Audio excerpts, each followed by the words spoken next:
Hey guys, welcome back to the channel. Today we're diving into something that's going to absolutely blow your minds. What if Izuku Midoriya got transported to the One Punch Man universe and ended up in a polyamorous relationship with both Fubuki and Tatsumaki?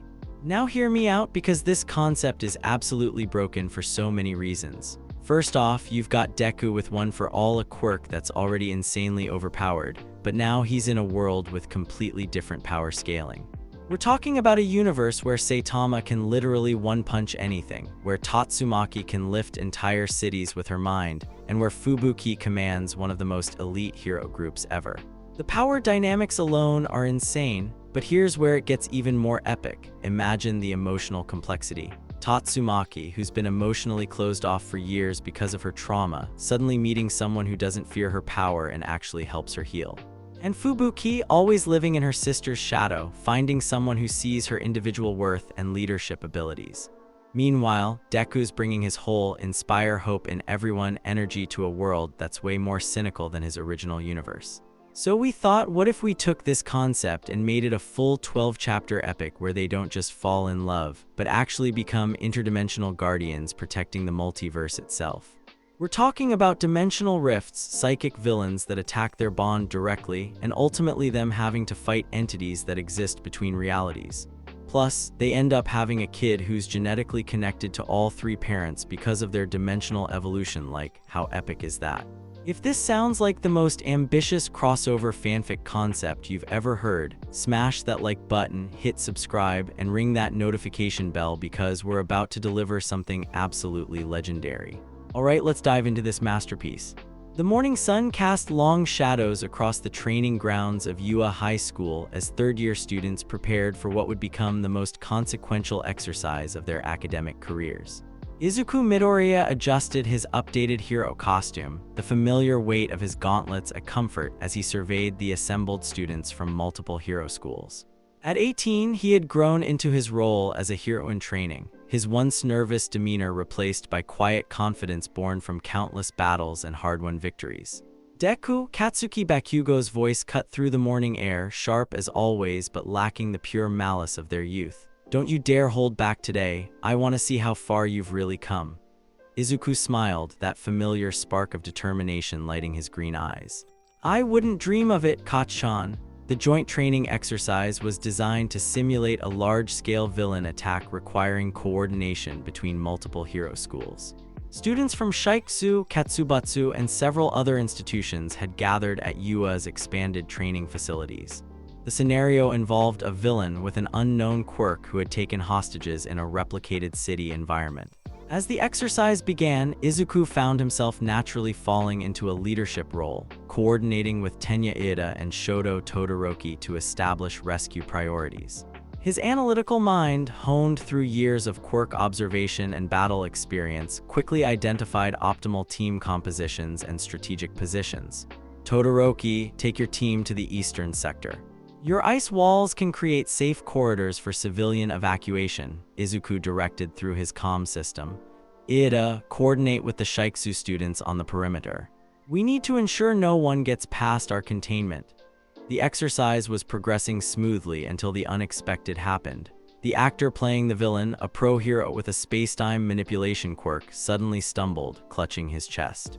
His quirk, normally under perfect control, began fluctuating wildly. Reality seemed to bend around him as purple-black fissures appeared in the air. "Something's wrong," Present Mike's voice crackled through the emergency channels. "All students evacuate the training area immediately," but Izuku was already moving. His danger sense, that mysterious aspect of One for All inherited from a previous user, was screaming warnings. The spatial distortions weren't just quirk malfunctions, they were growing, threatening to tear apart the very fabric of reality in the training ground. "Everyone get back," Izuku shouted, green lightning crackling around his body as he activated One for All at higher percentages than he'd ever sustained. The other students were retreating, but he could see the dimensional rifts expanding, threatening to engulf the entire facility. The pro hero collapsed, his quirk spiraling completely out of control in his final moments. The dimensional tiers merged into a massive vortex, pulling everything toward its dark center. Izuku saw his classmates struggling against the inexorable pull, saw the terror in their eyes. Without hesitation, he pushed One for All to 100%, his body screaming in protest but his will unbreakable. Green energy erupted from him like a miniature sun as he threw himself toward the rift, not to escape, but to try to seal it from within. Deku, Bakugo's voice was the last thing he heard from his world. The sensation of dimensional travel was beyond description, like being torn apart and reassembled at the molecular level while experiencing every possible version of himself across infinite realities. Then mercifully, darkness claimed him. Consciousness returned slowly, accompanied by the distant sounds of battle and destruction. Izuku's head throbbed as he tried to make sense of his surroundings. He was lying in rubble-strewn street, surrounded by buildings he didn't recognize. The architecture was different, more angular, more utilitarian than the familiar skylines of Japan he knew. A thunderous roar shook the ground beneath him. Forcing himself upright despite his spinning vision, Izuku saw something that made his analytical mind stutter to a halt. A massive creature, easily 3 stories tall with too many eyes and writhing tentacles, was rampaging through the city street. But what truly caught his attention were the people fighting it. A young woman with short, dark green hair floated in the air, her hands glowing with an eerie light as she directed psychic energy at the monster. She wore a dark dress with a fur collar, and her expression was one of cold calculation rather than the passionate determination Izuku was used to seeing in heroes. Around her, several other individuals in civilian clothes fought with coordinated precision. Fubuki-sama, the creature's hide is too thick for conventional attacks, one of her subordinates called out. The floating woman Fubuki narrowed her eyes. Then we'll have to be more creative. Lily Mountain Ape distracted. I need an opening for a concentrated blast. Izuku watched in fascination as the group worked together. Their teamwork was efficient, but something felt wrong. There was no joy in their heroics, no inspirational speeches or concern for collateral damage. They fought like soldiers rather than heroes. The monster's attention fixed on a collapsed building where Izuku could hear the cries of trapped civilians. Without thinking, he pushed himself to his feet, green lightning crackling around his battered body. His costume was torn, his body aching, but people needed help. Detroit, smash! The One for All enhanced punch caught the creature in the side just as it was about to crush the trapped civilians. The impact sent shockwaves through the street, and the monster stumbled, roaring in pain and confusion. Every head turned toward Izuku, both the monster's multiple eyes and the surprised stares of the fighting group. Fubuki lowered herself to the ground, her psychic aura still shimmering around her as she studied this newcomer. Who are you? That power? She paused, her eyes narrowing. It's unlike anything I've sensed before. Izuku didn't answer immediately, too focused on the civilians still trapped in the rubble. Using One for All at a manageable percentage, he began lifting concrete slabs and twisted metal, creating an escape route. Are you all right? He called to the trapped people. Stay calm, I'll have you out of there. Hey green hair, one of Fubuki's subordinates shouted. Fubuki-sama asked you a question. The monster, having recovered from Izuku's surprise attack, let out another earth-shaking roar and charged toward the group. Izuku's danger sense flared and he spun around, assessing the threat in the split second he had. The creature was fast despite its size, and its multiple eyes gave it an almost 360-degree field of vision. Its tentacles could strike from unexpected angles, and its thick hide had already proven resistant to the psychic attacks he'd witnessed. But Izuku had faced worse odds before. Everyone stay back, he called out, not sure if these people would listen to him, but feeling compelled to try to protect them anyway. I'll handle this. Fubuki's eyes widened at his presumption. Excuse me. You don't give orders to the Blizzard group, but Izuku was already moving. He activated One for All at 20%, a percentage he could sustain without major injury, and launched himself at the creature. His fighting style had evolved significantly during his time at UA, no longer the reckless, self-destructive approach of his early days, but a calculated application of power combined with the analytical thinking that had always been his greatest strength. The monster swung a massive tentacle at him, but Izuku had already anticipated the attack. He used a controlled burst of One for All through his legs to change direction midair, dodging the strike and landing on the creature's back.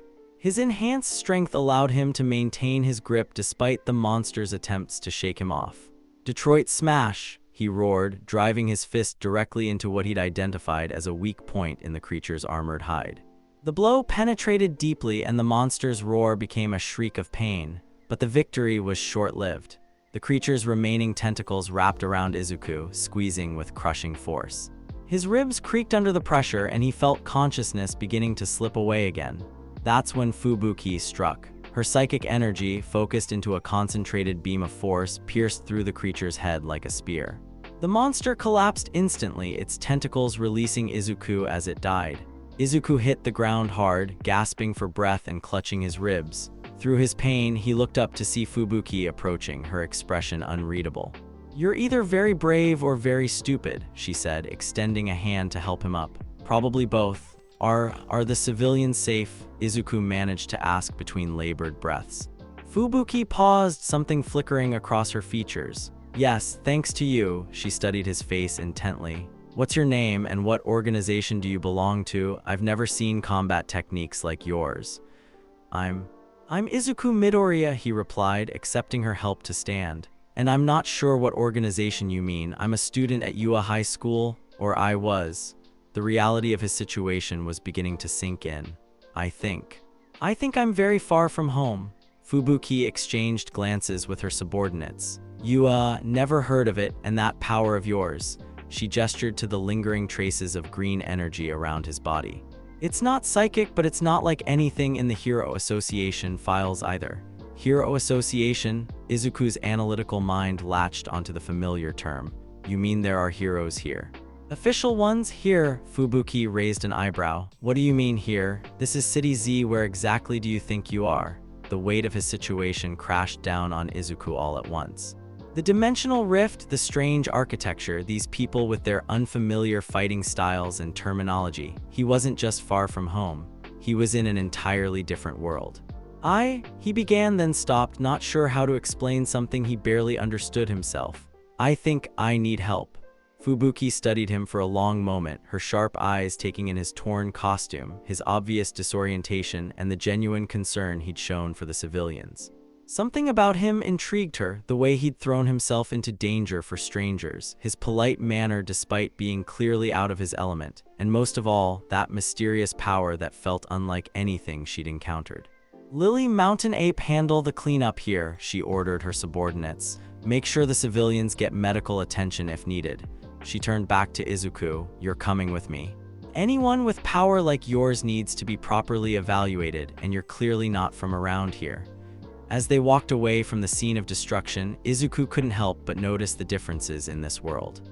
The people seemed more jaded, less hopeful than he was used to. The heroes, if that's what Fubuki and her group were, operated with military precision rather than the inspirational approach he'd learned at UA. "This Blizzard group," he ventured as they made their way through the streets, "are you heroes?" Fubuki glanced at him sideways. "We're ranked heroes in the Hero Association, yes." "I'm Class B Rank 1 Fubuki, the Blizzard of Hell." There was pride in her voice, but also something else. Frustration, perhaps. "Class B Rank 1, Izuku repeated, his mind already working to understand this world system.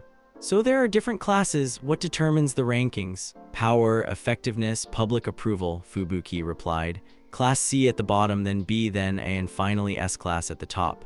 Her expression darkened slightly. "Not everyone can reach S-Class, no matter how hard they try." Izuku heard the personal pain in that statement and filed it away for later consideration. This woman was strong, skilled, and clearly dedicated to heroic work, but something was holding her back or causing her frustration. They arrived at a modern building that served as the Blizzard Group's headquarters. As they entered, Izuku was struck by how organized and professional everything was. This wasn't the warm, encouraging environment of UA, this was a business operation. "Sit," Fubuki commanded, gesturing to a chair in what appeared to be a briefing room. "We need to talk." As Izuku settled into the chair, wincing slightly from his injuries, he looked around the room. Maps covered the walls, showing different districts and threat levels. Computer screens displayed what looked like hero rankings and monster alert systems. This was a world where heroism had been systematized in ways he'd never imagined. "Now," Fubuki said, taking a seat across from him, "tell me everything. Where you're really from, what that power is, and how you ended up in the middle of a monster attack wearing a costume I don't recognize." Izuku took a deep breath, knowing that his explanation would sound impossible, but also recognizing that this woman had saved his life and deserved honesty. "It's going to sound crazy," he began, "but I think I'm from a different world entirely." In my world, people with special abilities are called quirks, and about 80% of the population has them.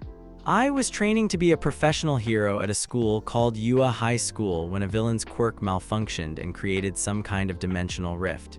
He paused, studying Fubuki's expression. She looked skeptical but was listening intently. My power is called One for All, he continued.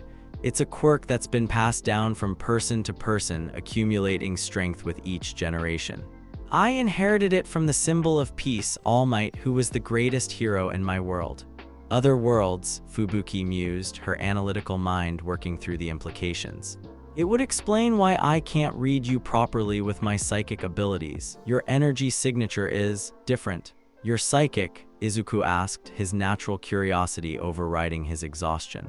Telekinetic and more, Fubuki confirmed. It's how I knew you were unusual from the moment I saw you. Your power feels alien, but not malevolent. She leaned back in her chair, studying him. If what you're saying is true, you're stranded here. The reality of his situation hit Izuku fresh. He was alone in a strange world, cut off from everyone he'd ever known and cared about. All Might, his mother, his classmates, they probably thought he was dead.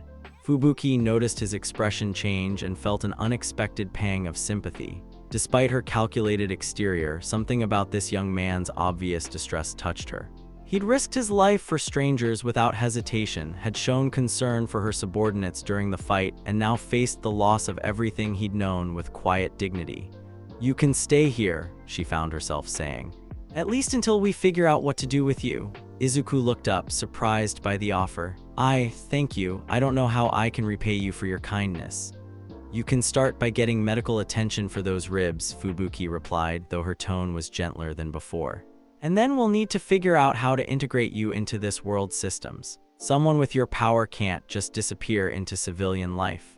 As medical personnel from the Blizzard group tended to his injuries, Izuku found himself studying Fubuki when she thought he wasn't looking. There was strength in her, obvious competence and intelligence, but also a loneliness that resonated with his own current situation. She commanded respect and loyalty from her subordinates, yet seemed isolated by her position. Fubuki-san, he said quietly as the medic finished binding his ribs, thank you again. Not just for helping me, but for saving those civilians today. You were amazing out there. Fubuki looked startled by the genuine admiration in his voice. In her world, praise often came with ulterior motives or was given to curry favor, but this young man's appreciation seemed entirely sincere. It's what heroes do, she replied, though there was a slight flush to her cheeks. Yes, Izuku agreed, smiling despite everything he'd lost. It is. As the sun set over this strange new world, Izuku Midoriya began the first day of a life he never could have imagined. He had lost everything familiar, but perhaps in this woman with her hidden depths and obvious strength, he had found the beginning of something new. In another part of the city, seismic sensors registered a brief but intense psychic disturbance. The readings were quickly flagged and sent to Hero Association headquarters, where they would eventually reach the desk of someone whose interest in her sister's activities was both professional and deeply personal. The tornado of terror had many things to monitor, but a new power signature appearing near her sister would definitely require investigation. The dimensional drift that had brought Izuku to this world was complete, but the ripples of change were just beginning. The first week of Izuku's stay with the Blizzard group fell into an unexpected rhythm. Each morning, he woke in the small but comfortable room Fubuki had assigned him in the headquarters building, still disoriented by the unfamiliar cityscape visible through his window. The architecture of this world remained alien to him, too angular, too utilitarian, but he was beginning to appreciate its own stark beauty. His integration into the group's daily operations had surprised everyone, including himself. Where Fubuki had expected resistance or difficulty adapting, Izuku had thrown himself into understanding their world with the same analytical dedication that had made him such an effective student at UA. Mountain Ape, your stance is too wide when you're preparing for a grappling maneuver, Izuku observed during their morning training session. It telegraphs your intentions and leaves you vulnerable to quick opponents. The large man paused mid-exercise, considering the advice. Over the past few days, the mysterious newcomer had proven himself to have an uncanny ability to spot weaknesses and suggest improvements.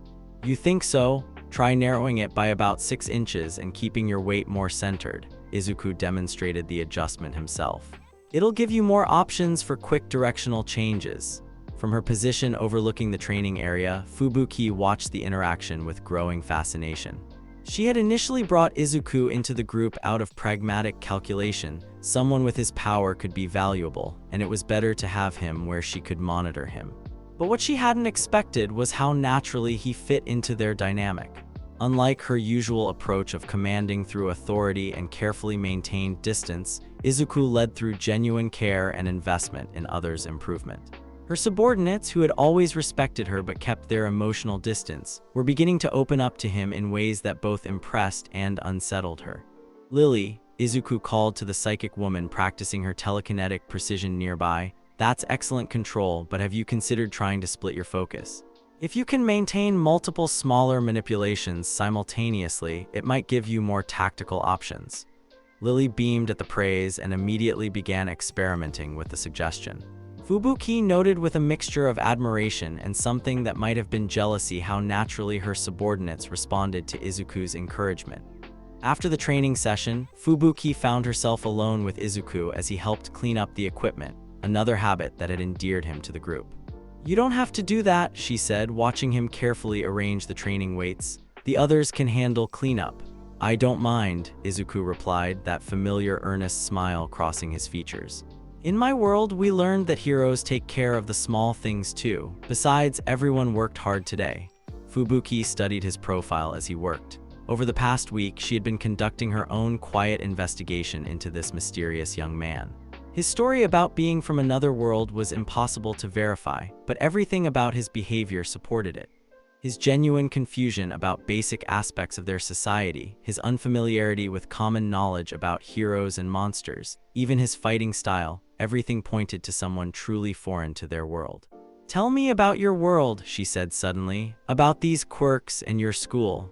Izuku's hands stilled on the equipment, and for a moment his expression grew distant. "It was different from here, more hopeful, I think.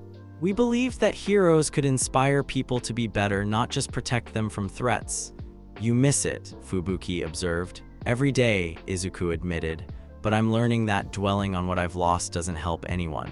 Your world has its own beauty, its own people worth protecting." Something in his tone made Fubuki look at him more closely. "Including us?" Izuku met her gaze directly, and she was struck by the sincerity in his green eyes.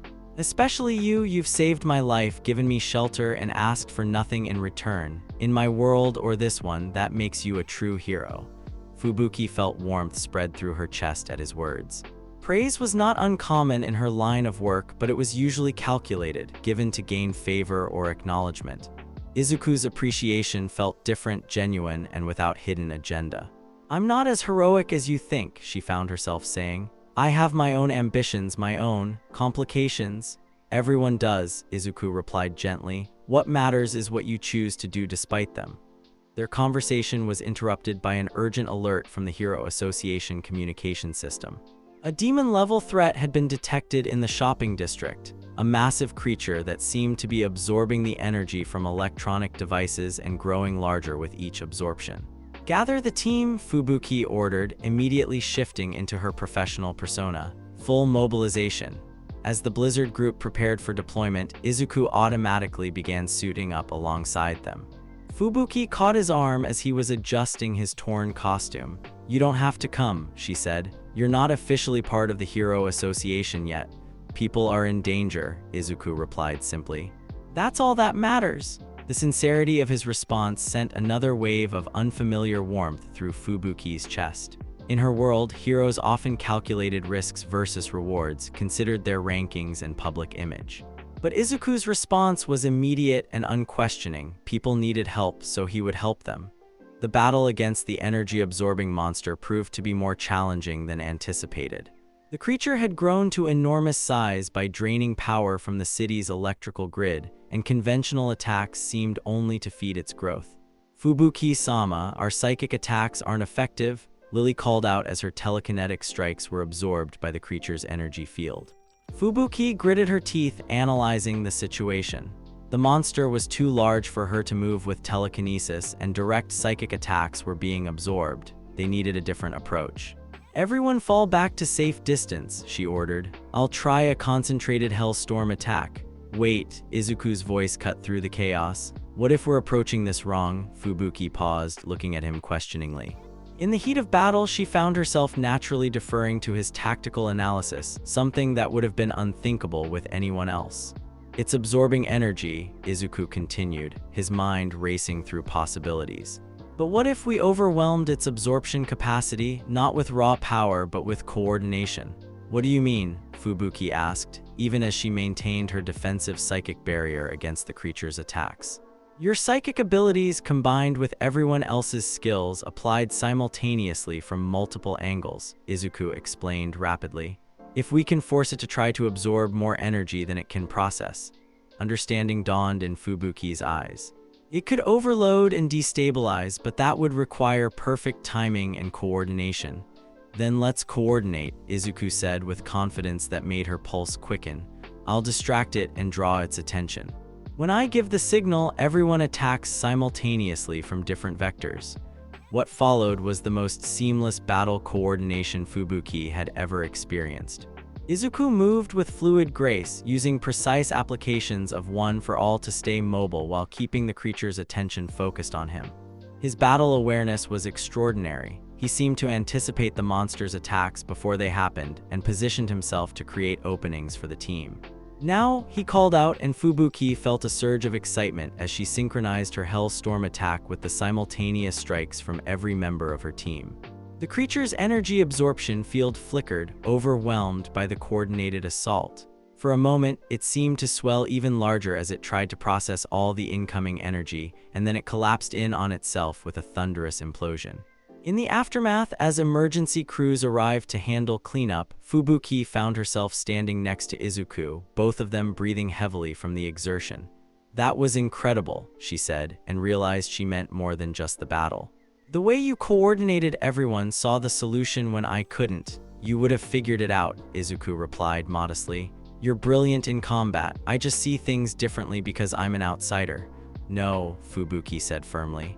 It was more than that. You made us all better. The team worked together in ways they never have before. She was right, and they both knew it.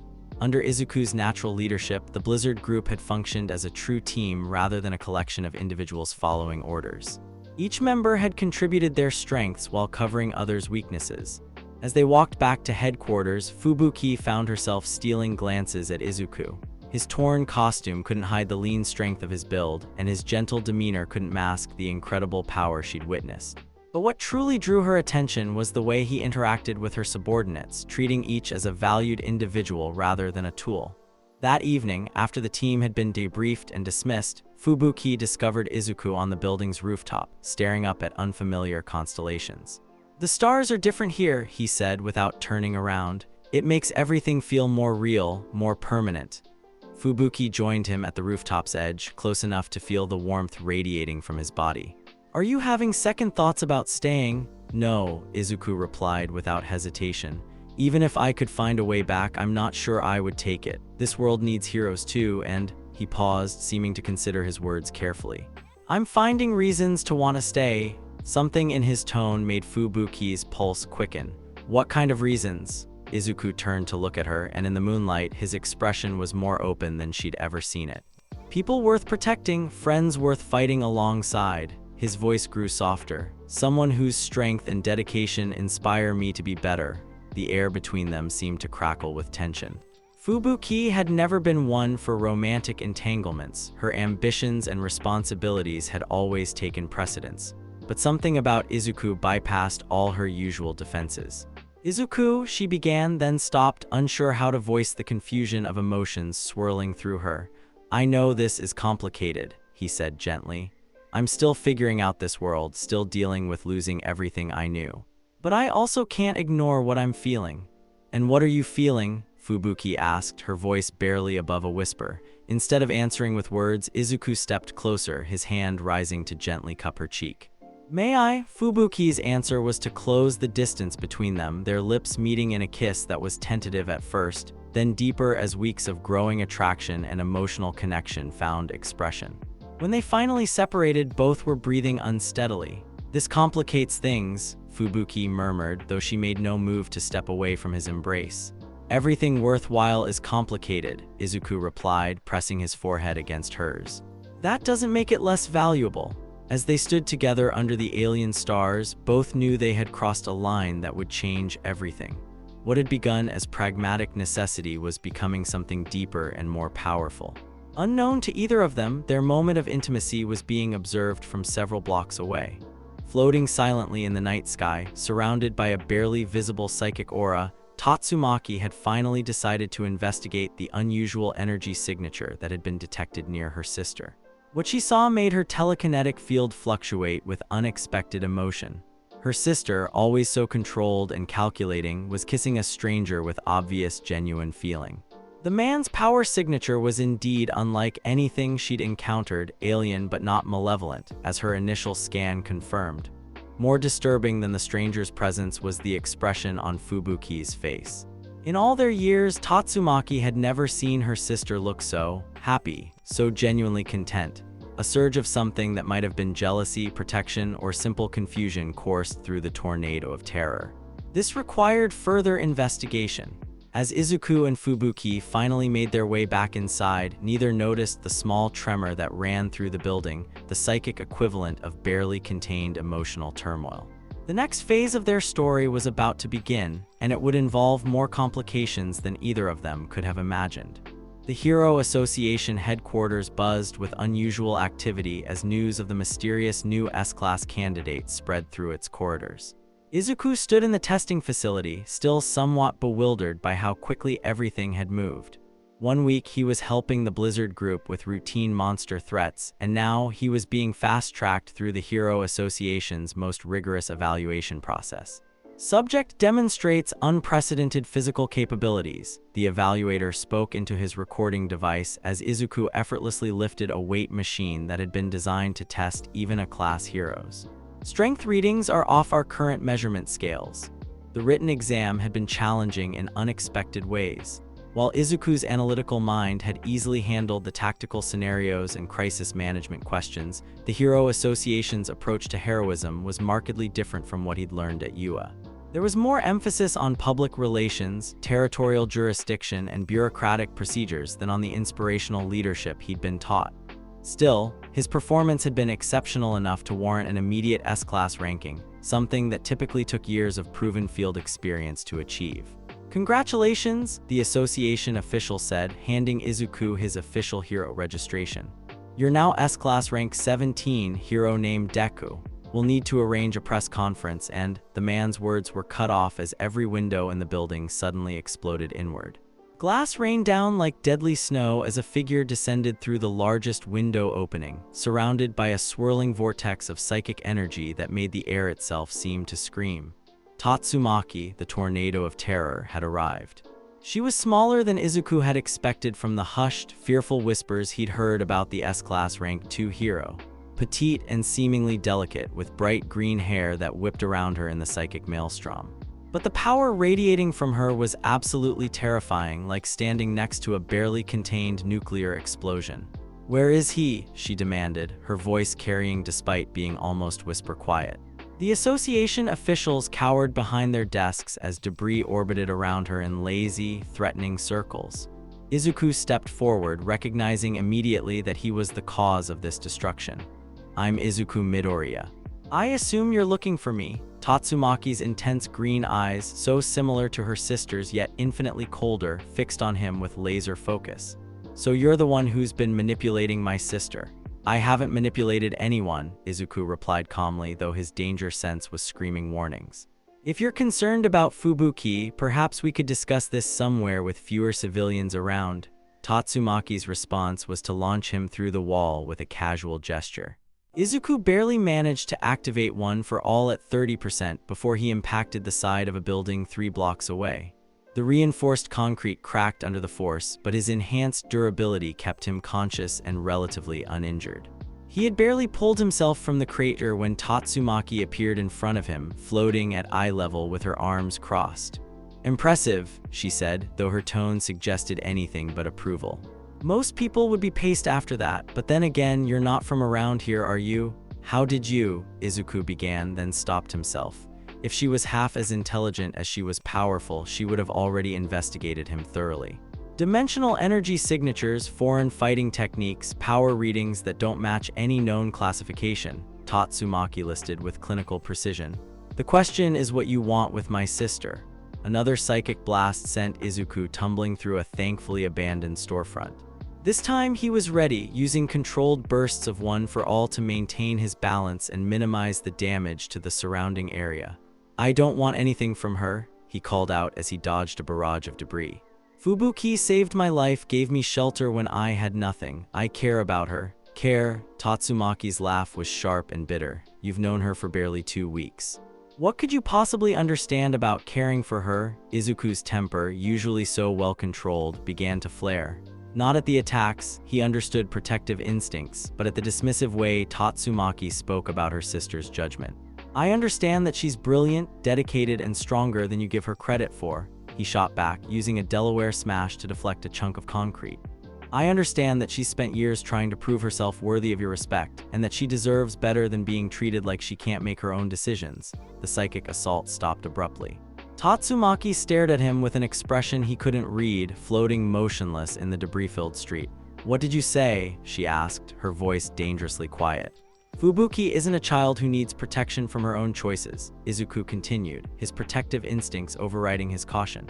She's a hero who saved countless lives, a leader who inspires loyalty, and a woman capable of deciding who she wants in her life. You know nothing about what she needs, Tatsumaki snapped, but there was something different in her tone now. Less certain? Then tell me, Izuku said, powering down and standing amid the destruction with his hands at his sides. Help me understand, because I can see that you love her and I know she loves you, but there's so much pain between you both. For a moment, something vulnerable flickered across Tatsumaki's features.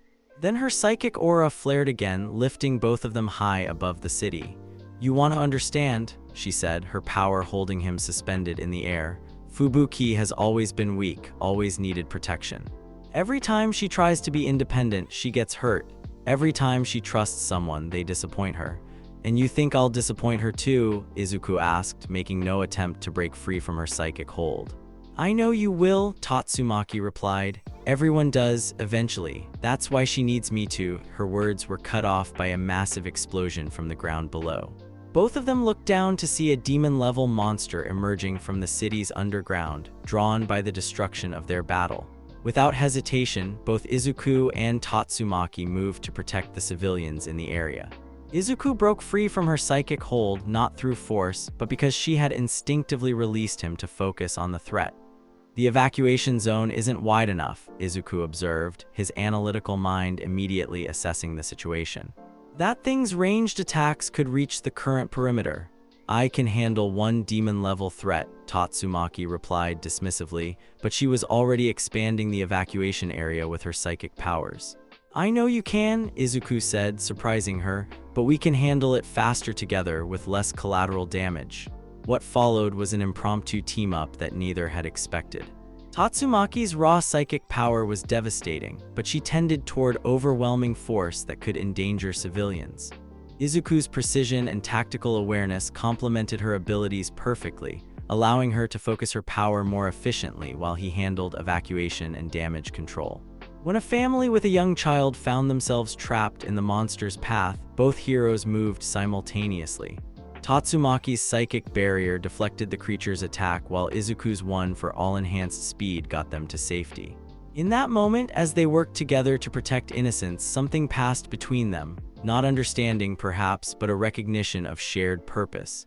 The monster fell quickly to their combined assault, but the real battle was just beginning. You fight well, Tatsumaki admitted grudgingly as they stood in the aftermath of destruction.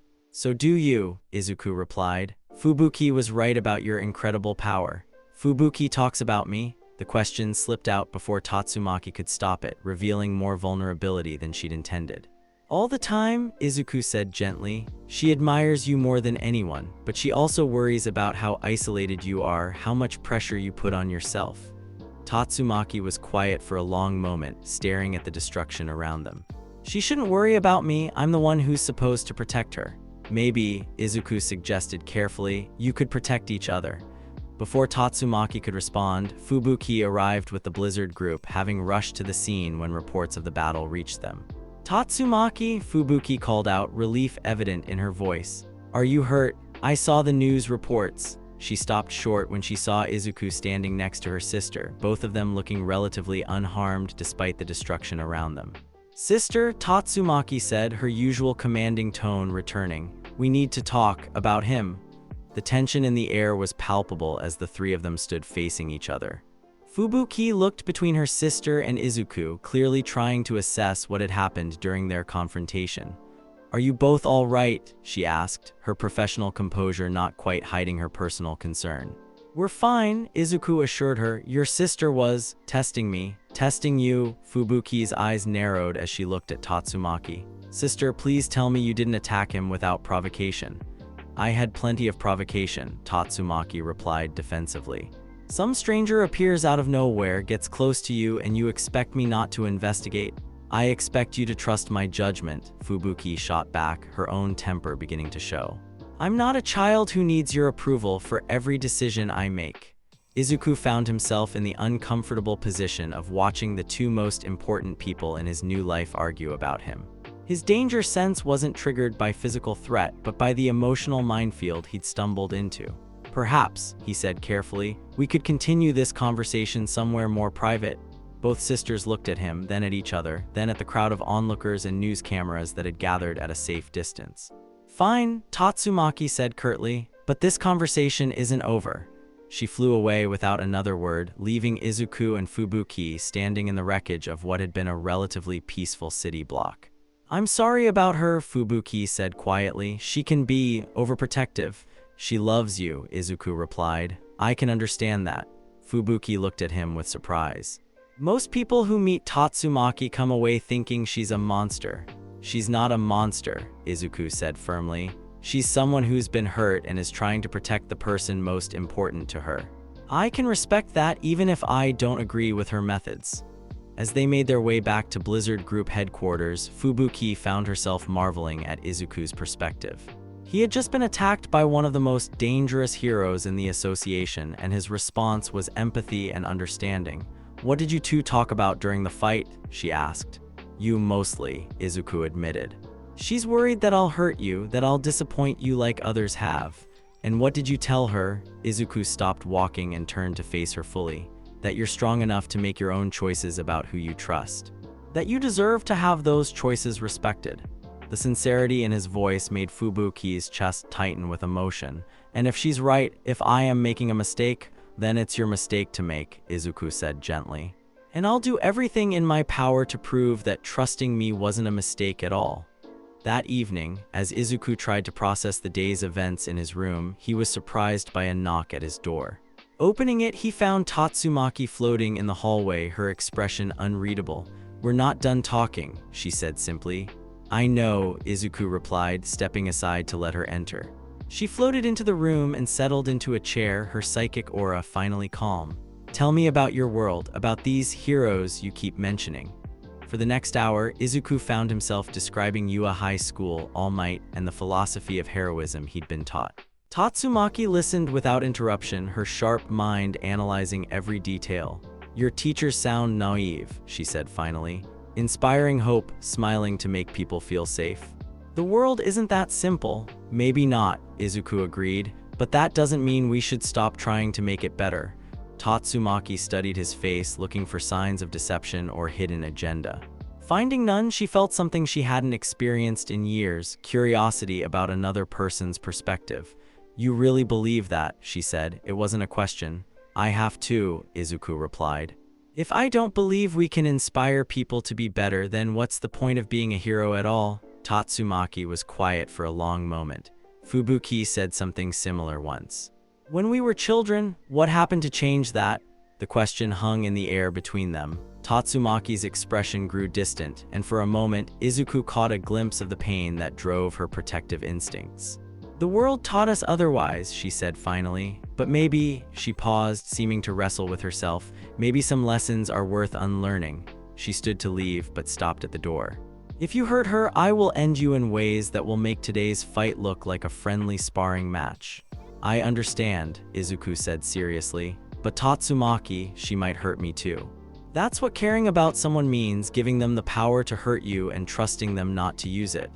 Tatsumaki looked back at him with an expression he couldn't quite read. You're either the most naive person I've ever met or the bravest. Maybe both, Izuku admitted with a slight smile. After she left, Izuku sat alone in his room, contemplating the complexity of the situation he'd found himself in.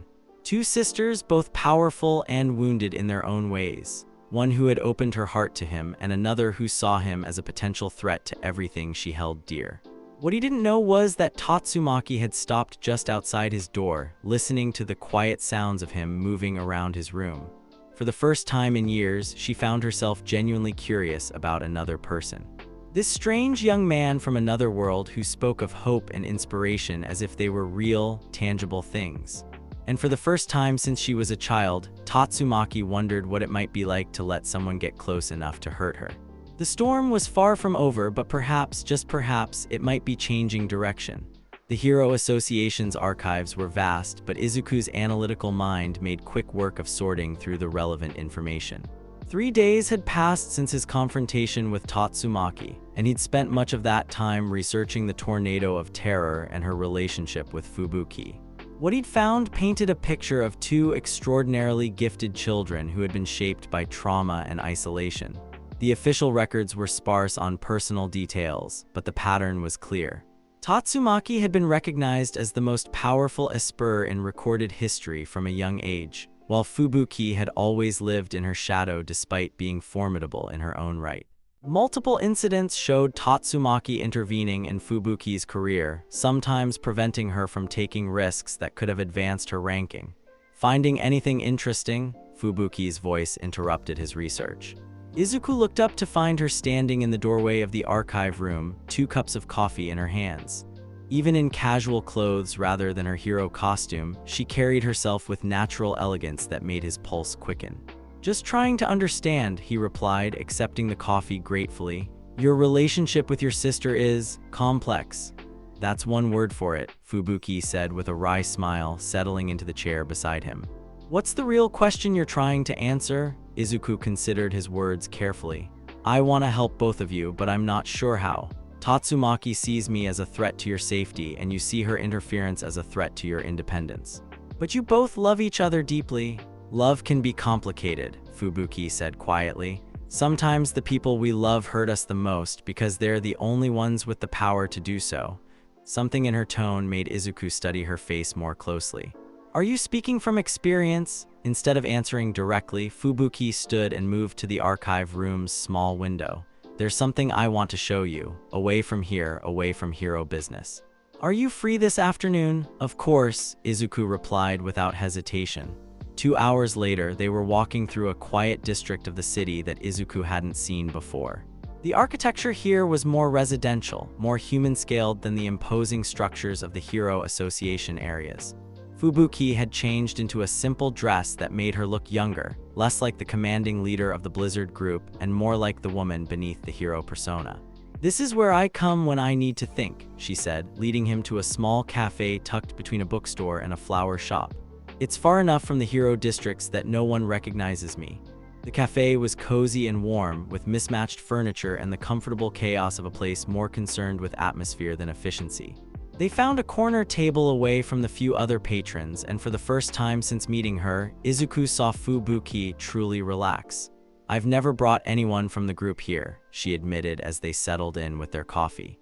This place is mine, the one space where I don't have to be Fubuki of the Blizzard group or Tatsumaki's little sister. Then I'm honored you're sharing it with me, Izuku said sincerely. Fubuki smiled and something in her expression shifted. The careful control she always maintained seemed to ease, revealing glimpses of vulnerability beneath. Tell me about your mother, she said suddenly. The unexpected question caught Izuku off guard. My mother, you mentioned her once briefly. You said she worried about you. What was she like? Izuku's expression grew soft and distant, caring sometimes to a fault. She used to cry every time I got hurt during training, but she never asked me to stop pursuing my dream of being a hero. She understood that it was who I was, even when it scared her. She sounds wonderful, Fubuki said quietly. Izuku corrected himself, though the pain of separation was evident in his voice. I hope she is, anyway. I have no way of knowing what happened after I disappeared. Fubuki reached across the table to cover his hand with hers. I'm sure she's strong enough to cope. Mothers of heroes have to be, don't they? What about your parents? Izuku asked gently. Fubuki's expression grew guarded. Gone, both of them, when Tatsumaki and I were still children. After that, it was just us, two little girls with terrifying powers and no one to teach us how to control them or ourselves. The weight of that revelation settled between them. Izuku began to understand the source of both sisters' emotional walls and their fierce, complicated bond. Tatsumaki did her best, Fubuki continued, her voice barely above a whisper. She was barely older than me, but she tried to be my protector, my teacher, my parent all at once. The problem is, she never learned when to stop. And you never learned how to tell her you didn't need protecting anymore, Izuku observed gently. How could I? Fubuki's laugh was bitter. Every time I've tried to prove my independence, something has gone wrong. Every time I've trusted someone outside of family, they've either used me or disappointed me. Maybe she's right to be protective. Or maybe, Izuku suggested carefully, you've both been so focused on past hurts that you haven't noticed how much you've grown. Fubuki looked at him with surprise. What do you mean? You lead the Blizzard group with intelligence and compassion. Your subordinates don't just respect you, they genuinely care about you. You've built something meaningful despite having every reason to become cynical about trusting others. They're subordinates, Fubuki protested weakly. It's different, is it? You could lead through fear like many Class B heroes do. Instead, you choose to inspire loyalty through genuine care. That takes courage. Fubuki stared at him, something shifting in her expression. You really see me that way? I see you as you are, Izuku replied. Strong, intelligent, brave, and kind. Someone who deserves to make her own choices about who to trust and how to live her life. The cafe around them seemed to fade as they looked at each other across the small table. The connection that had been building between them for weeks crystallized into something deeper, more intimate. Izuku, Fubuki began, then stopped, seeming to struggle with her words.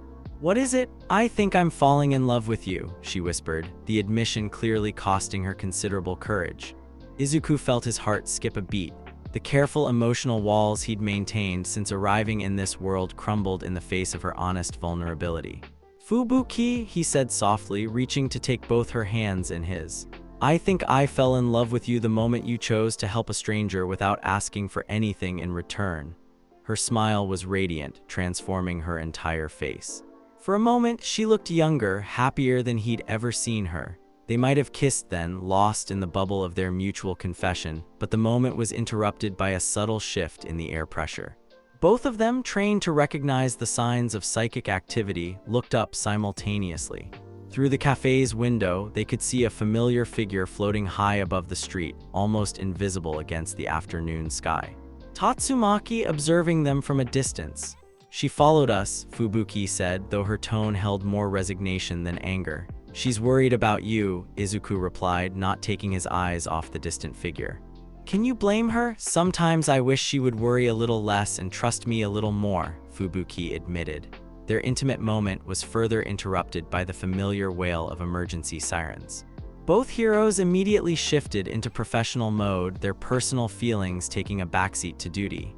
Dragon-level threat in the warehouse district, Fubuki reported, reading the alert on her phone. Multiple casualties already reported. They were both standing and moving toward the exit when the cafe's windows exploded inward.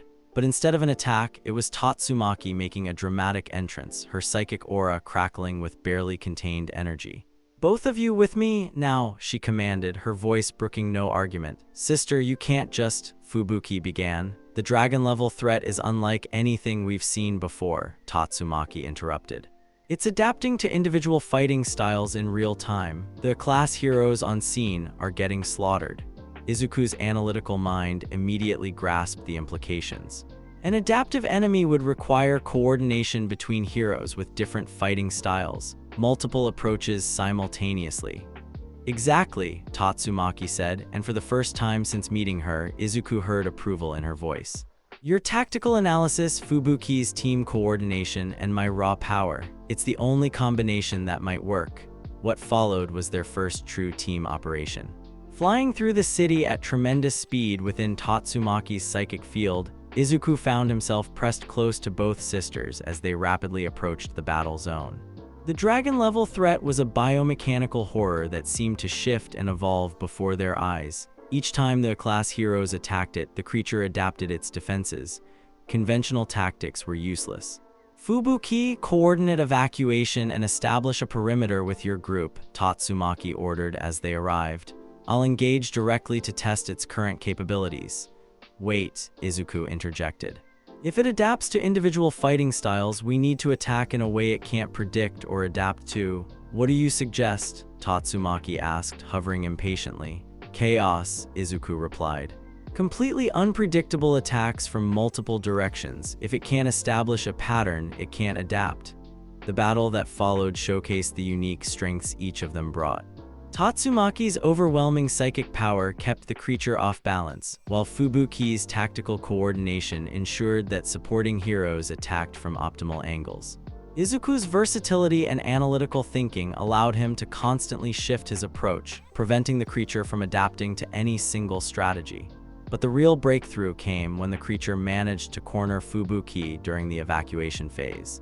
Both Izuku and Tatsumaki reacted simultaneously, Izuku with a one-for-all-enhanced leap that carried him directly into the creature's path, and Tatsumaki with a psychic barrier that reinforced his position. In that moment of shared purpose, something clicked between the three of them. Their individual abilities began to resonate, creating combinations none of them had anticipated. Izuku's precise physical attacks created openings that Tatsumaki could exploit with pinpoint psychic strikes. Fubuki's battlefield awareness allowed her to direct both of them toward the creature's weak points as they appeared. Most importantly, they began to trust each other's judgment in the heat of battle. The creature fell to their combined assault, but the real victory was the understanding that passed between them as they stood in the aftermath. "That was," Fubuki began, then trailed off, unable to find words for what they'd experienced. "Effective," Tatsumaki said curtly, but her tone lacked its usual edge. "It was teamwork," Izuku said simply. "Real teamwork. The kind that's only possible when people trust each other completely."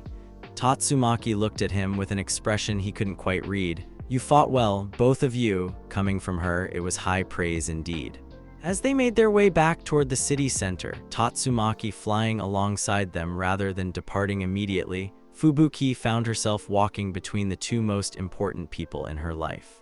The tension that had existed between them seemed to have eased, replaced by something more complex but less hostile. "Sister," she said quietly, "about earlier at the cafe."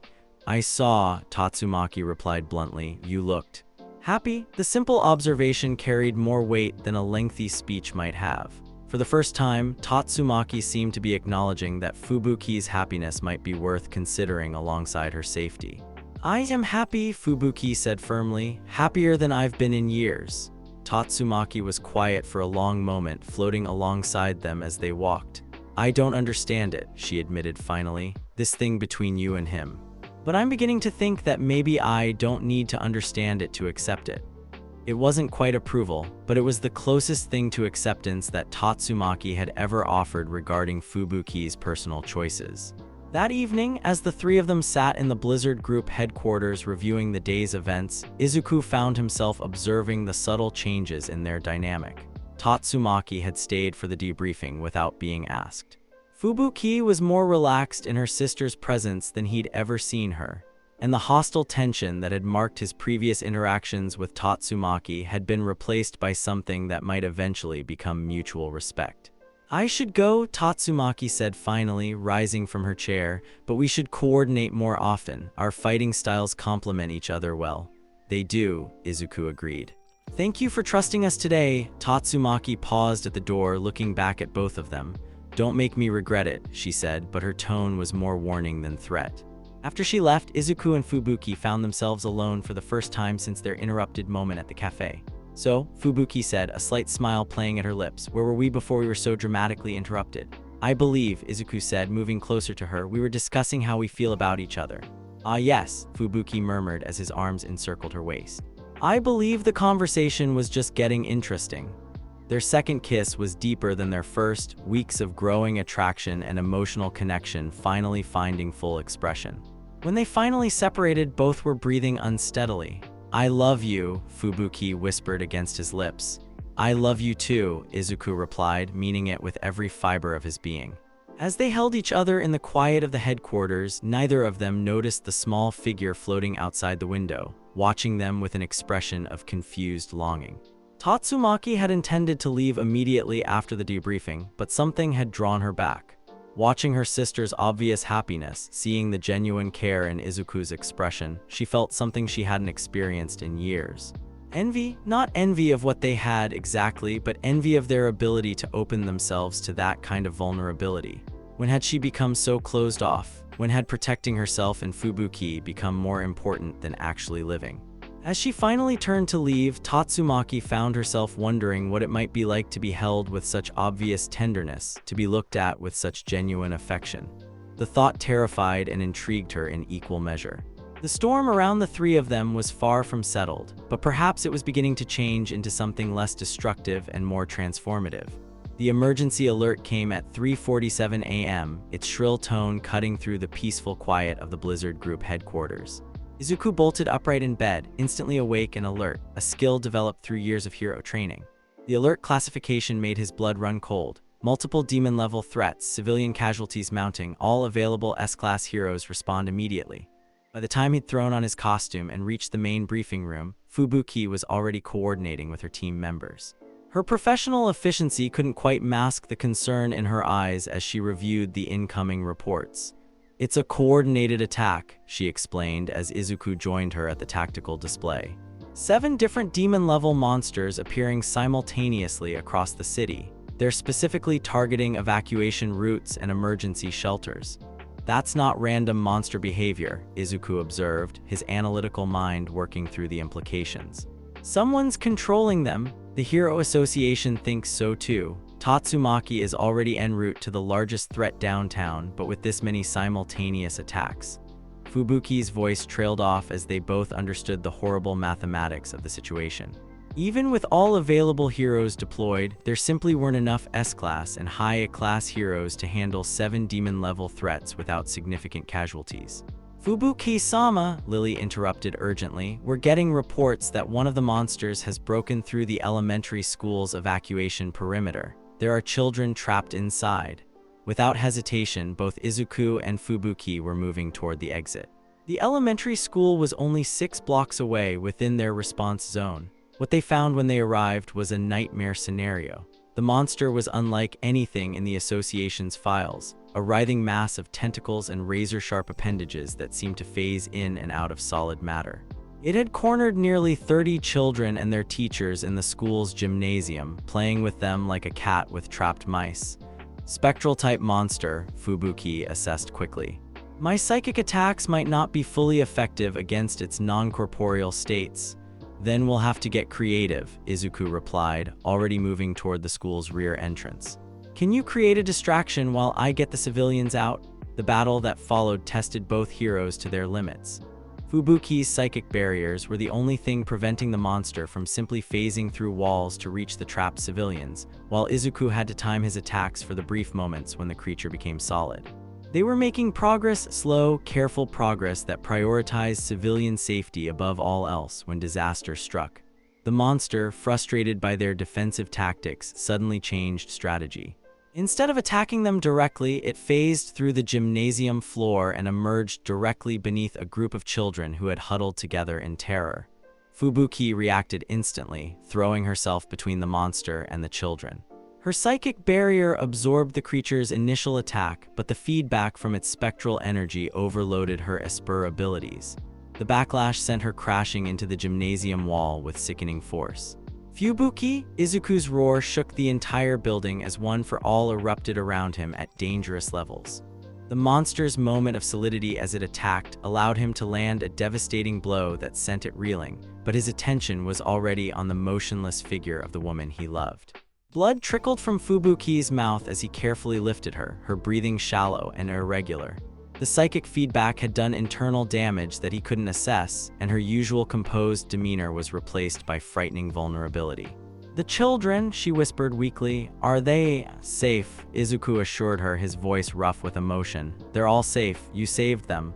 but even as he spoke, he could see she was losing consciousness. The monster was already recovering from his attack, and without Fubuki's barriers, the civilians were exposed. That's when the entire building shuddered under the force of an approaching psychic storm. Tatsumaki arrived like a natural disaster given human form. The monster that had seemed so formidable moments before was crushed into paste before it could even react to her presence. Every piece of debris, every trace of destruction was swept away by her power, leaving only clean, empty space. But when she saw Fubuki unconscious in Izuku's arms, her carefully controlled power fluctuated wildly. "What happened?" she demanded, floating down to them with barely contained fury. "How did she get hurt?" "She saved the children," Izuku explained, carefully transferring Fubuki to a makeshift stretcher created from Tatsumaki's psychic energy. "The monster caught us off guard and she threw herself between it and the civilians." Something in Tatsumaki's expression cracked at his words. "She always does that," she whispered, her voice barely audible. "Always puts others before herself, even when it's dangerous." The flight to the hospital was the longest 10 minutes of Izuku's life. Tatsumaki's psychic field carried them faster than any ambulance could have managed, but every second felt like an eternity as he watched Fubuki's pale face and listened to her labored breathing. At the hospital, they were forced to wait while the medical team worked. Tatsumaki paced the waiting room like a caged animal, her power making the lights flicker and causing minor tremors in the building's structure. Izuku sat motionless in one of the uncomfortable plastic chairs, his hands clenched so tightly that his knuckles had gone white. "She'll be all right," Tatsumaki said suddenly, though it sounded more like she was trying to convince herself than reassure him. "She's tougher than she looks, always has been." "I know," Izuku replied quietly, "but seeing her hurt like that makes you want to destroy everything that could ever threaten her again," Tatsumaki finished. "I know the feeling." They looked at each other across the sterile waiting room, and for the first time, Izuku saw past Tatsumaki's walls to the frightened woman beneath. Her legendary power meant nothing when faced with the possibility of losing her sister. "Tell me about when you were children," Izuku said gently. "Before the Hero Association, before all of this." Tatsumaki was quiet for so long that he thought she wouldn't answer. When she finally spoke, her voice was distant and thoughtful. "Fubuki was always braver than me, even as a little girl. I was stronger, but she was braver. When the other children were afraid of our powers, she would try to make friends anyway.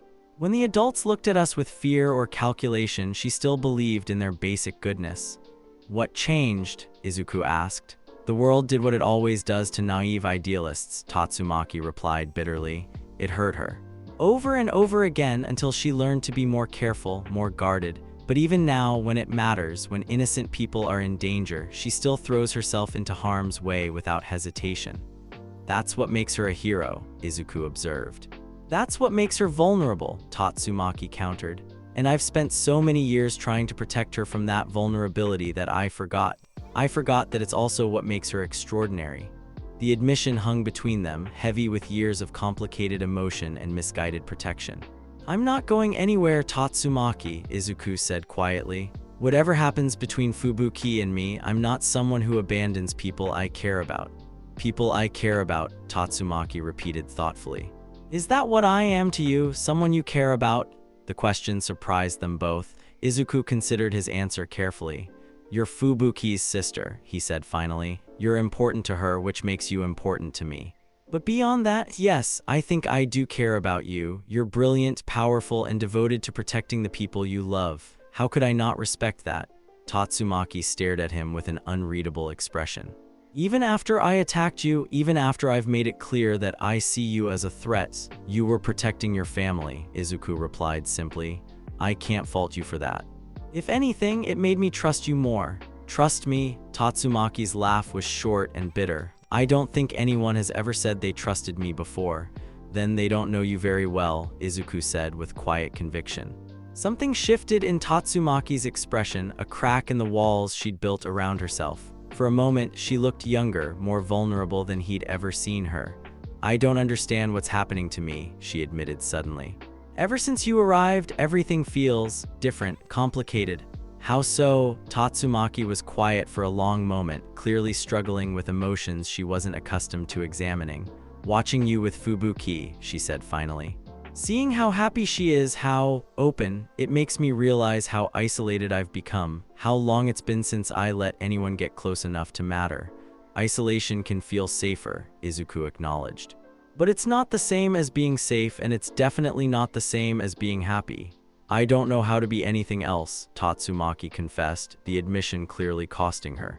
I've been the tornado of terror for so long that I've forgotten how to just be Tatsumaki. Before Izuku could respond, the doctor emerged from the treatment area. Both heroes were on their feet instantly. She's stable, the doctor assured them quickly. The psychic feedback caused some internal bruising and temporary neural disruption, but no permanent damage. She should make a full recovery. The relief that washed over both of them was palpable. Tatsumaki's psychic aura, which had been crackling with barely controlled energy, finally settled into something resembling calm. "Can we see her?" Izuku asked. "She's sleeping, but yes. One at a time, though." "She needs rest." Tatsumaki gestured for Izuku to go first, a small act of consideration that didn't go unnoticed. Fubuki looked fragile in the hospital bed, her usual commanding presence diminished by medical equipment and pale hospital lighting. But her breathing was steady and some color had returned to her cheeks. Izuku took her hand gently, careful not to disturb the Roman 4 line. "I'm here," he whispered. "You're safe and the children are safe." "You saved them all." Fubuki's eyes fluttered open, focusing on his face with obvious effort. "Izuku," her voice was barely above a whisper. "I'm right here," he assured her, squeezing her hand gently. "The monster? Gone. Your sister arrived and took care of it." He smoothed a strand of hair away from her face. "How are you feeling?" "Like I got hit by a psychic freight train," Fubuki admitted with a weak smile, "but I'll survive." "The children, all safe, traumatized but uninjured. You bought them the time they needed." Fubuki's smile grew stronger. "Good, that's what matters." "You matter too," Izuku said firmly. "You scared me today." "Scared both of us?" "Both of us." Tatsumaki's been pacing the waiting room for hours. "I think she's more worried about you than she knows how to express." Something soft and complicated passed across Fubuki's features. "She came the moment she heard you were hurt. She flew us here herself, faster than I thought was possible." Tears gathered in Fubuki's eyes, though whether from emotion or medical aftereffects, Izuku couldn't tell. "I love you," she whispered suddenly, as if the near-death experience had stripped away any remaining hesitation about expressing her feelings. "I love you too," Izuku replied without hesitation. "So much that it terrifies me sometimes." They held each other's gaze for a long moment, the weight of shared emotion making words unnecessary. "Send her in," Fubuki said finally. "My sister." "We need to talk." Izuku found Tatsumaki exactly where he'd left her, staring out the waiting room window at the city lights. She turned as he approached, her expression carefully neutral. "She wants to see you," he said. Tatsumaki nodded but didn't move immediately. How is she?" "Weak but stable and worried about you, I think." "Worried about me?" Tatsumaki looked genuinely puzzled. "I'm not the one who ended up in the hospital." "No, but you're the one who's been carrying the weight of protecting her alone for so many years. That can't be easy." Tatsumaki stared at him for a moment, then walked toward Fubuki's room without another word. The conversation between the sisters was private, but Izuku could hear the soft murmur of voices through the door. When Tatsumaki emerged 20 minutes later, her eyes were red-rimmed, and her usual composed demeanor had been replaced by something more raw and honest. "She wants to see you again," Tatsumaki said quietly.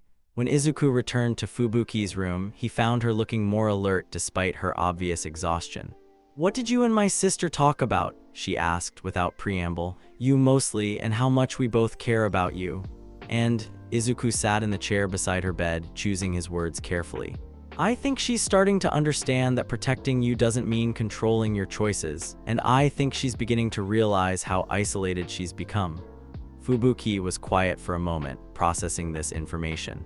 "She told me something interesting just now. She said watching us together made her remember what it was like to want things for herself instead of just trying to prevent bad things from happening." "That sounds like progress," Izuku observed. "It sounds like my sister is lonely," Fubuki corrected gently. "Lonelier than I realized." Something in her tone made Izuku study her face more carefully. "What are you thinking?" Fubuki met his gaze directly, her expression serious despite her weakened state. I'm thinking that maybe the solution to our complicated family dynamic isn't choosing between loyalty to my sister and my feelings for you. What do you mean? I mean, Fubuki said slowly as if working through the idea as she spoke, that maybe there's a third option. One that doesn't require anyone to sacrifice anything. The implications of her words hit Izuku like a physical blow. Fubuki, are you suggesting? I'm suggesting that I love you both, she said simply. In different ways, but deeply, and I'm suggesting that maybe, just maybe, there's room in our lives for something unconventional. Izuku stared at her, his mind reeling. In his world, such arrangements were virtually unheard of. But then again, he wasn't in his world anymore. That would be incredibly complicated, he managed to say. Everything worthwhile is complicated, Fubuki replied, echoing his own words from weeks earlier. The question is whether it would be worth trying. Before Izuku could formulate a response, the door opened and Tatsumaki entered, floating rather than walking, a sign of emotional agitation. I forgot she began, then stopped, noticing the charged atmosphere in the room. What's going on? Fubuki and Izuku exchanged glances and something passed between them, a moment of shared understanding and mutual decision. Tatsumaki, Fubuki said gently, we were just discussing some possibilities about how we might all move forward together. All of us. Tatsumaki's voice was carefully neutral, but Izuku caught the slight widening of her eyes. All of us, Fubuki confirmed. If you're interested in being part of something different, something that doesn't require you to choose between protecting me and allowing yourself to be happy. Tatsumaki stared at both of them for a long moment, her expression cycling through confusion, disbelief, and something that might have been hope. I don't understand what you're proposing, she said finally.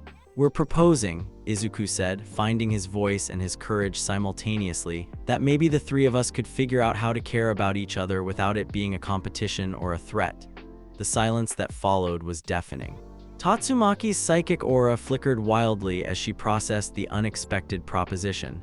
That's insane, she said finally. Probably, Fubuki agreed with a slight smile. But then again, so is falling in love with someone from another dimension, so is having psychic powers, so is dedicating your life to fighting monsters. I don't know how to, Tatsumaki began, then stopped, clearly struggling with emotions she'd never allowed herself to experience. None of us do, Izuku said gently. We'd be figuring it out as we go, together. Tatsumaki looked between them, her carefully constructed walls visibly crumbling. You're both serious about this? Only if you want to be, Fubuki replied. No pressure, no expectations, just possibility. For the first time since Izuku had met her, Tatsumaki looked genuinely vulnerable. The legendary tornado of terror was gone, replaced by a young woman who had spent too many years protecting others at the expense of her own emotional needs. She began, then stopped, floating closer to the bed. I don't know if I'm capable of what you're describing, of being open like that. Maybe that's something we could learn together too, Izuku suggested softly. Tatsumaki's gaze moved between them, lingering on each face as if trying to memorize this moment. And if it doesn't work, if I'm too damaged, too closed off, then we'll figure that out together too, Fubuki said with quiet conviction. But Tatsumaki, you're not as damaged as you think you are, you're just protected. There's a difference. Something broke in Tatsumaki's expression, not destructively, but like dawn breaking over a landscape that had been in darkness too long. I'm scared, she admitted, the words barely audible. So are we, Izuku replied honestly. But sometimes the most worthwhile things are the ones that scare us the most. Tatsumaki was quiet for a long moment, floating motionless beside the hospital bed. When she finally spoke, her voice was stronger but still vulnerable. If we were to try this, she said carefully, there would have to be rules, boundaries, communication. Of course, Fubuki agreed immediately. We'd figure all of that out together, and if at any point it becomes too much, if it threatens what you two have, then we stop, Izuku said firmly, but we don't stop caring about each other. That's not negotiable. Tatsumaki studied his face, looking for any sign of insincerity or hidden agenda. Finding none, she felt something she hadn't experienced in years, the possibility of belonging somewhere. This is crazy, she said again, but her tone had changed. It was no longer a rejection, but an acknowledgement of the magnitude of what they were contemplating. The best things usually are, Fubuki replied with a smile that encompassed both of them. Slowly, carefully, Tatsumaki lowered herself to sit on the edge of the hospital bed. It was a small gesture, but symbolically enormous. the first time she had literally and figuratively come down to their level. "So," she said, her voice carrying a tremor of uncertainty and hope, "where do we even begin?" Izuku reached out, offering his hand to her as he had once offered it to Fubuki. "Maybe we start with this." Tatsumaki stared at his outstretched hand for a long moment, then slowly, carefully placed her own in his. The contact was electric, not with psychic energy, but with the simple human connection she had denied herself for so long. Fubuki, despite her weakness, managed to place her hand over both of theirs. "And maybe," she said softly, "we start with admitting that we all care about each other more than we know how to handle alone." For the first time in years, Tatsumaki allowed herself to cry, not from pain or frustration, but from the overwhelming relief of finally not having to carry everything by herself. As the three of them sat together in the quiet hospital room, hands intertwined and barriers beginning to crumble, none of them could have predicted where this path would lead. But for the first time since Izuku had arrived in this strange new world, the future felt not just possible, but genuinely hopeful. The storm had not passed, but perhaps, finally, it was learning to be something other than destructive. 3 weeks after the hospital room revelation, the unconventional relationship between Izuku, Fubuki, and Tatsumaki was still finding its rhythm. What had seemed like an impossible proposition in theory was proving to be surprisingly natural in practice, though not without its challenges. The morning routine at their shared living space had evolved into something uniquely theirs. Izuku, ever the early riser, would prepare breakfast for 3 while Fubuki reviewed Hero Association reports and Tatsumaki floated near the ceiling, ostensibly meditating but actually observing the domestic tranquility with something approaching wonder. "You don't have to cook for us every morning," Tatsumaki said, descending to hover at eye level as Izuku plated their breakfast. "I'm perfectly capable of feeding myself." "I know you are," Izuku replied with the patient smile he developed for these moments of Tatsumaki's defensive independence. "I cook because I enjoy it and because I like taking care of people I care about." The casual endearment still made Tatsumaki's psychic aura flutter slightly, though she was getting better at controlling her reflexive responses. "Besides," Fubuki added, looking up from her tablet, "have you tasted what you consider feeding yourself? Protein bars and energy drinks are not a balanced diet, sister." "They're efficient," Tatsumaki protested, but she was already settling into her chair at the table they'd bought specifically to accommodate 3 people. These small domestic moments had become precious to all of them. For Izuku, they provided a sense of family he'd lost when he was transported to this world. For Fubuki, they represented the emotional intimacy she'd always craved but never dared to hope for. And for Tatsumaki, they were a revelation, proof that caring for others didn't have to mean constant vigilance and control. "What's on the agenda today?" Izuku asked as they ate, automatically falling into the coordination that had become second nature. "Joint training session this morning," Fubuki replied, consulting her schedule. "The Hero Association wants to formalize our team dynamics for the official records." "And this afternoon?" Tatsumaki asked, though she already knew the answer. "Individual time," Izuku said firmly. "I promise to help you with that meditation technique, and Fubuki has her strategy meeting with the other B-class team leaders." The individual time rule had been one of their first agreements. Each person needed space to maintain their individual relationships within the larger dynamic. It prevented jealousy and ensured that no one felt neglected or overwhelmed. The Hero Association training facility had been modified to accommodate their unique team requirements. What had once been separate training areas for individual heroes had been expanded into a complex obstacle course that required perfect coordination between 3 very different fighting styles. "Remember," Fubuki instructed as they prepared for their session, "the evaluators are looking for measurable improvements in our tactical effectiveness, not just raw power displays." "Understood," Izuku replied, stretching to prepare his muscles for the intensive workout ahead. "Tatsumaki, are you comfortable with the close quarters coordination sequences?" Over the past weeks, they had discovered that Tatsumaki's usual preference for overwhelming solo attacks could be refined into something more surgical when she trusted her partners to handle specific aspects of a battle. It had taken considerable practice for her to resist the urge to solve every problem with maximum force. "I'm adjusting," Tatsumaki admitted. "It's still counterintuitive to hold back when I could simply end a threat immediately. But when you hold back and work with us, we can handle 3 times as many threats simultaneously," Fubuki pointed out. "Quality over quantity." The training session that followed showcased just how far they had come as a team. The obstacle course involved multiple simulated threats attacking from different directions, requiring split-second decision-making and absolute trust in each other's capabilities. Izuku moved through the course like a green lightning bolt, using precise applications of one for all to neutralize threats while creating openings for his partners. His analytical mind tracked not just his own targets, but the optimal positioning for Fubuki's psychic attacks and the best angles for Tatsumaki's devastating precision strikes. Fubuki had evolved beyond her previous role as pure support. Her psychic abilities now served as the crucial link between her partners, allowing them to coordinate attacks that would have been impossible for any individual hero. She had become the tactical center of their operations, processing information and adjusting strategy in real time. Tatsumaki's transformation was perhaps the most dramatic. Where she had once relied on overwhelming force, she now demonstrated surgical precision. Her attacks were perfectly timed to complement her partner's efforts, never interfering with their movements or stealing their tactical opportunities. Time, 4 minutes 37 seconds, the evaluator announced as the final simulated threat fell. Previous record for this course configuration, 8 minutes 12 seconds, achieved by a full-class team of 6 heroes. The 3 of them stood amid the deactivated training equipment, breathing hard but exhilarated by their performance. "We're getting better at this," Fubuki observed, a note of pride in her voice.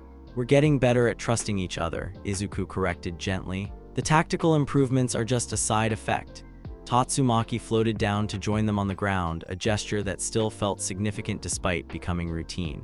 "I never thought I would say this, but fighting alongside others is satisfying in ways I didn't expect." "How so?" Fubuki asked, genuinely curious about her sister's emotional development. "When I fight alone, victory is simply the absence of threat," Tatsumaki explained thoughtfully. "When we fight together, victory feels like accomplishment, achievement that we created together." It was perhaps the most emotionally insightful thing Izuku had ever heard her say. That afternoon, while Fubuki attended her meeting, Izuku found himself alone with Tatsumaki in the quiet garden space they had created on the roof of their building. It was a small oasis of green in the urban landscape, carefully tended and deliberately peaceful. "Show me that meditation position again," Tatsumaki said, settling onto one of the cushions they had arranged in a triangle configuration. The meditation sessions had been Izuku's idea, borrowed from techniques he had learned during his training with Gran Torino. For someone whose power was so intimately connected to her emotional state, learning to achieve inner calm was invaluable. "Remember, the goal isn't to suppress your thoughts or emotions," Izuku instructed as he settled into his own meditative position. "It's to observe them without being overwhelmed by them." "That's harder than it sounds," Tatsumaki admitted, closing her eyes and attempting to regulate her breathing. "Everything worthwhile is," Izuku replied, echoing the phrase that had become something of a motto for their unconventional relationship.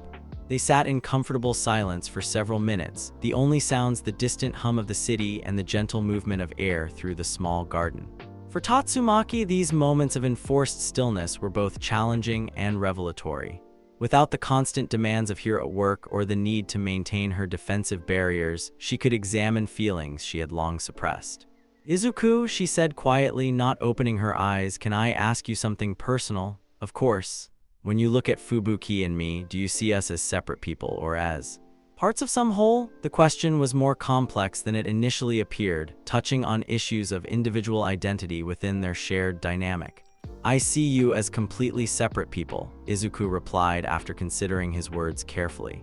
"You have different strengths, different fears, different ways of showing affection. What I love about each of you is unique to who you are individually." "Then how does this work?" Tatsumaki asked, opening her eyes to look at him directly. "How do you love 2 different people without diminishing either relationship?" Izuku met her gaze steadily. "The same way you can love both your sister and your hero at work without one making the other less important. Love isn't a finite resource that gets divided, it grows to encompass what matters to you." Tatsumaki was quiet for a long moment, processing this perspective. "In my experience, caring about people has always meant choosing priorities.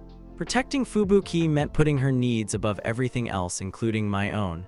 That's sacrifice, not love," Izuku said gently. "Love means wanting someone to be happy and fulfilled, even if that includes things that don't directly involve you. Like her relationship with you," Tatsumaki observed. And like your relationship with both of us, Izuku replied. Fubuki is happier knowing that you're not sacrificing your own emotional needs to protect her. She wants you to have this too. Tatsumaki's psychic aura shimmered almost imperceptibly, a sign of internal emotional processing. I still don't entirely understand how I fit into this dynamic. How do you want to fit? Izuku asked. The question caught Tatsumaki off guard. For most of her life, she had defined herself in relation to external needs and threats. The idea of choosing her own role based on personal desire was foreign territory.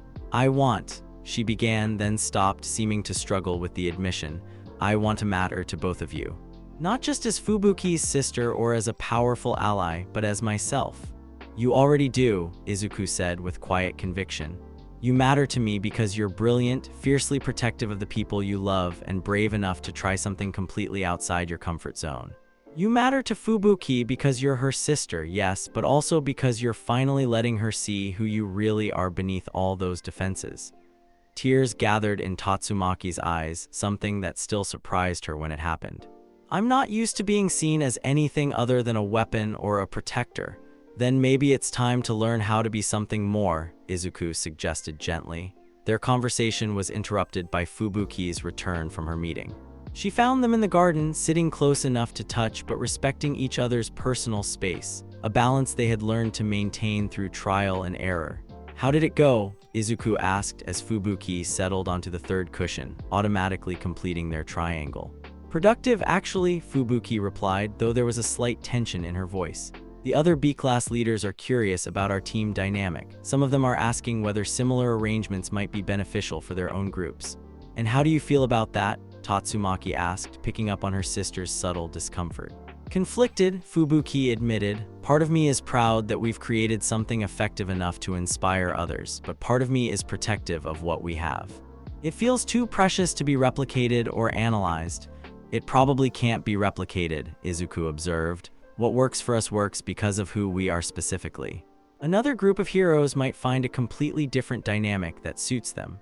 Besides, Tatsumaki added with a slight smile, let them try. They'll quickly discover that this level of emotional vulnerability and trust isn't something you can just decide to implement. Fubuki relaxed visibly at their responses. You're both right, I suppose I'm just feeling protective of our privacy. That's natural, Izuku assured her. What we have is special, and it makes sense that you'd want to guard it. As the afternoon faded into evening, they found themselves naturally gravitating toward the closer physical contact that had become normal for them. Fubuki leaned against Izuku's shoulder while Tatsumaki allowed her psychic field to encompass all three of them in a barely perceptible embrace. Can I admit something? Fubuki said quietly. I never imagined I could be this happy. Even a few months ago, if someone had told me I would be in love with a man from another dimension while sharing him with my sister, I would have had them evaluated for mental stability. And now, Tatsumaki asked with genuine curiosity. Now it feels like the most natural thing in the world, Fubuki replied. Like this is how it was always supposed to be. I feel the same way, Izuku agreed. Which is strange, because nothing about this situation should feel natural to someone from my world. Maybe, Tatsumaki suggested thoughtfully, the heart adapts faster than the mind when it finds what it really needs. It was a surprisingly philosophical observation from someone who had spent years suppressing her emotional needs. That evening, they encountered their first real test of jealousy management. A news report featured an interview with a female A-class hero who made several pointed comments about Izuku's impressive debut and her interest in getting to know him better outside of professional contexts. Fubuki's response was immediate and visceral, her psychic aura flared with protective anger.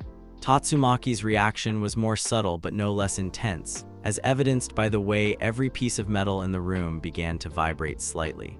Well, Izuku said carefully, recognizing the emotional minefield he was navigating, I suppose we knew this would happen eventually. Did we? Fubuki asked, her voice carefully controlled but her eyes flashing dangerously. Other people are going to be interested in all of us, Izuku replied diplomatically. That's just reality when you're public figures with personal relationships. And how do you suggest we handle that reality? Tatsumaki asked, floating slightly higher, a sign of agitation. The same way we handle everything else, Izuku said firmly, together with honesty and communication. What followed was their first real discussion about boundaries with outside attention. It was awkward, occasionally heated, and required more emotional honesty than any of them were entirely comfortable with. But it also strengthened their foundation by forcing them to articulate their needs and concerns explicitly. "I think," Fubuki said finally, "that I'm more possessive than I realized." "We all are," Tatsumaki admitted. "The difference is that we're possessive of each other, not just of our individual relationships." Which means, Izuku concluded, that any threat to one of us is a threat to all of us. It was a realization that would prove crucial in the challenges ahead. Later that night, as they prepared for sleep in their shared bedroom, another arrangement that had required considerable adjustment and negotiation, Izuku found himself marveling at how naturally they had adapted to each other's needs and boundaries. Fubuki preferred to sleep close to someone, finding comfort in physical contact. Tatsumaki needed her own space but wanted to be near enough to sense that her loved ones were safe. Izuku simply wanted both of them to be comfortable and happy. The solution they had developed involved a large custom bed with flexible sleeping arrangements depending on individual needs each night. Sometimes all three slept close together. Sometimes Tatsumaki preferred to float above them in a psychic field. Sometimes Izuku and Fubuki shared closer intimacy while Tatsumaki maintained her own space nearby. "Are you happy?" Fubuki asked quietly as they settled into that night's configuration, Izuku between the two sisters, close enough to touch but respecting everyone's personal space. "Happier than I ever imagined possible," Izuku replied honestly. "Are you?" "Yes," Fubuki said without hesitation, "even with all the complications and adjustments, yes." "Tatsumaki," Izuku called softly to the figure floating in her psychic field above them. "I'm learning what happiness feels like," she replied, her voice soft in the darkness. "It's different than I expected, but yes, I think I'm happy too." As they settled into sleep, each lost in their own thoughts about how dramatically their lives had changed, none of them noticed the small smile that played at the corners of all three of their mouths. Outside their window, the city continued its nightly rhythm, unaware that within one apartment, three people were quietly revolutionizing their understanding of love, trust, and what it meant to build a family from scratch. The challenges ahead would test them in ways they couldn't yet imagine, but they would face those challenges as they faced everything else together, with growing confidence in the strength of their unconventional bond. And there you have it, Izuku's complete journey from a lost dimensional traveler to becoming part of an unbreakable trio that literally saves the multiverse through the power of love. We watched him grow from someone trying to get home to someone who chose his new family, saw Fubuki and Tatsumaki heal from their trauma together, and witnessed all three of them evolve into something beyond human while staying true to their hearts. Drop a like if this story hit you in the feels, and let me know in the comments what your favorite moment was. Was it the first kiss scene, the dimensional battle, or maybe that ending with baby Akira? I personally lost it when they synchronized their consciousness to fight the Void Architect. Don't forget to subscribe for more epic crossover content, and drop your suggestions for what insane scenarios you want to see next. I'm always looking for concepts that'll break the internet. Alright guys, that's a wrap on this dimensional love story. Thanks for sticking with me through it all. Peace out.